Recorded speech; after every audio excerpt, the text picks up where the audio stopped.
Look at a central bank's balance sheet, and you'll see a massive inventory of physical assets. Deep underground, they stockpiled tons of gold and foreign currency reserves to secure a nation's economy. But modern fiat currency is ultimately unbacked by any of that metal. The critical asset keeping the entire financial system afloat is completely invisible on paper: public faith. This diagram shows how faith operates far beyond the banks. Trust is the hidden operating system of human cooperation. We trust oncoming cars will stop. We trust a surgeon's qualifications, and our food is safe. But right now, that operating system is crashing. The invisible tethers connecting citizens to institutions are breaking down. When people stop believing in the systems that govern them, the result is the literal collapse of civilizational infrastructure. Take a look at this cascading chart mapping institutional trust across 27 democracies. Over the last 5 decades, public confidence has plunged in a continuous slide.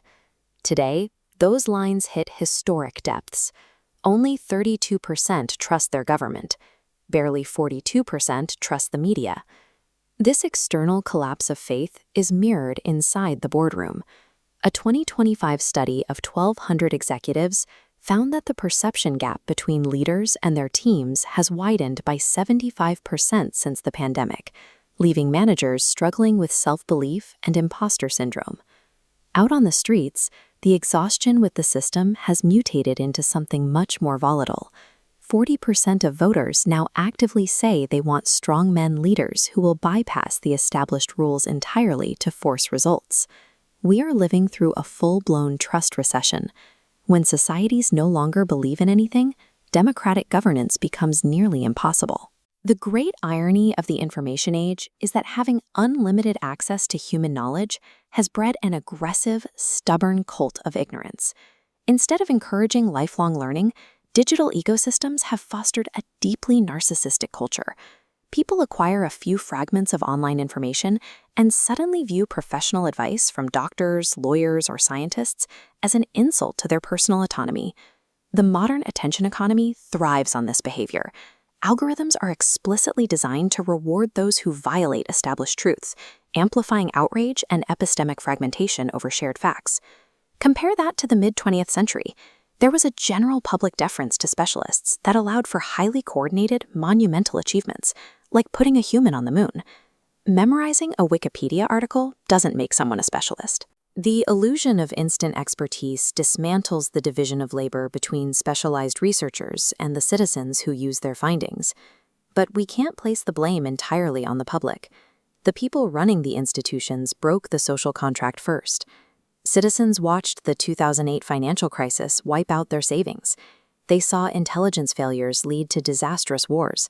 Time after time, massive systemic failures occurred, and no one at the top was ever held accountable. The result is a sharp mass-class divide. People see officials cycling endlessly between government oversight roles and the lucrative private industries they're supposed to regulate, leaving the distinct impression that institutions exist solely to protect the wealthy. History has a very clear warning for what happens when a system defaults entirely on its obligations to the public. Look at the Weimar Republic in 1923. When the German government financed its debts by printing money, the middle class was eradicated. Corruption infected every layer of business and government, and the basic social ethic of the country was destroyed. A century later, the social substrate is dissolving under a hyperinflation of doubt. When citizens can't rely on the basic fairness of their institutions, cooperation ends. When a civilization goes bankrupt on truth, violent authoritarianism steps in to fill the vacuum. You can't fix a structural deficit with a PR campaign or a spin doctor. Institutional legitimacy is no longer something leaders can simply assume. It has to be aggressively, visibly earned. Rebuilding requires thick trust, a deeply resilient confidence rooted in transparency. Take Estonia, which consistently ranks at the top for government trust. They built a fully digital infrastructure where citizens can audit institutional decisions. Every citizen can see exactly who accessed their personal records and when. Restoring faith globally requires similar hard structural reforms. That means mandatory cooling-off periods for politicians moving to the private sector and strict transparency laws forcing platforms to reveal how their algorithms distribute information. Trust takes decades to accumulate and only moments to squander.